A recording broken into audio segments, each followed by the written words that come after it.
Bertempat di Pondok Pesantren Al-Khusyu Desa Tugurejo, Kecamatan Wates, Kabupaten Blitar, kedatangan Wakil Menteri Pertanian disambut ratusan santriwan dan santriwati Pondok Pesantren Al-Khusyu. Program pesantren tangguh pangan ini bertujuan untuk mengintegrasikan pengetahuan pertanian modern dengan nilai-nilai keagamaan dan kearifan lokal yang ada di pesantren.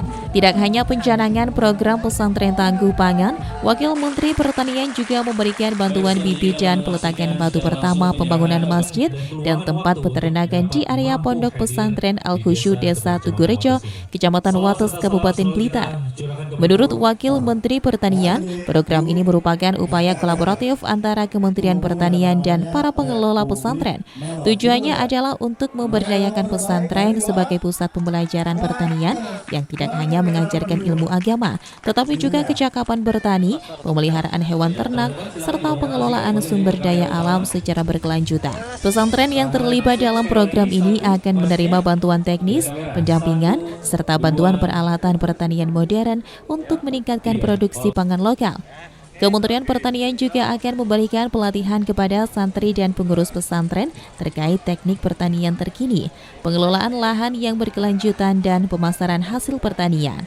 Menteri Pertanian menekankan bahwa program ini tidak hanya akan meningkatkan produksi pangan lokal, tetapi juga akan memberikan nilai tambah kepada pendidikan agama dan kemandirian ekonomi di lingkungan pesantren. Program pesantren tangguh pangan diharapkan dapat menjadi contoh bagi daerah lain dalam upaya meningkatkan ketahanan pangan secara berkelanjutan di Indonesia.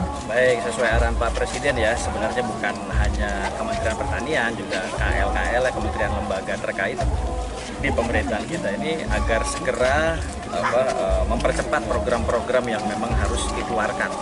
Artinya harus sampai ke masyarakat dalam waktu dekat. Nah, kalau soal tangguh pangan ini memang ini kegiatan kita ini memang sebenarnya sudah ini berkesinambungan ya dari tahun ke tahun. Dan tentu saja yang sekarang ini akselerasinya tentu juga agar ini bermanfaat untuk santri-santri ke depan, mencetak santri-santri yang bukan cuma hanya paham agama tapi juga bisa bermanfaat secara dunianya juga, secara duniawi. Nah, tentu kalau soal agriculture bisa kita klasifikasi sampai ke hilirisasi. Hilirisasi ini kan bukan hanya on farm tapi juga ada off farmnya.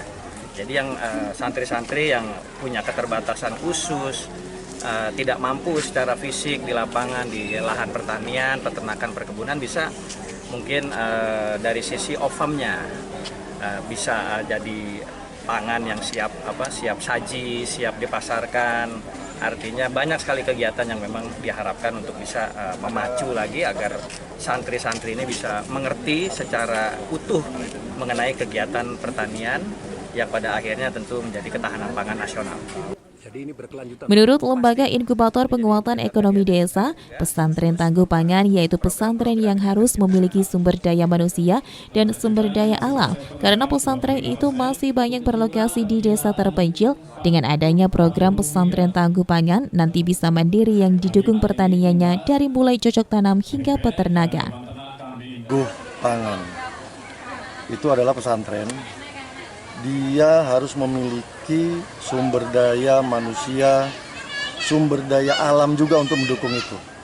Karena dulu pesantren itu selalu ada di desa-desa terpencil. Dan dia bisa hidup sendiri dari hasil tanamannya, ternaknya begitu.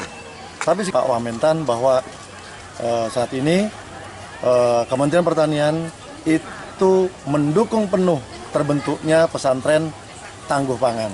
Pesantren yang memang mampu untuk mencukupi kebutuhan pesantrennya sendiri dari hasil taninya, dari hasil ternaknya, dari kebunnya, dari ikannya, dari perikanan darat. Demikian. Diharapkan nantinya dengan munculnya pesantren tangguh pangan, para santri yang ada di pesantren mampu memproduksi sendiri tanaman pertanian dan peternakan hingga ke pemasarannya. Dari Kabupaten Blitar, Yan ATV melaporkan. Terima kasih.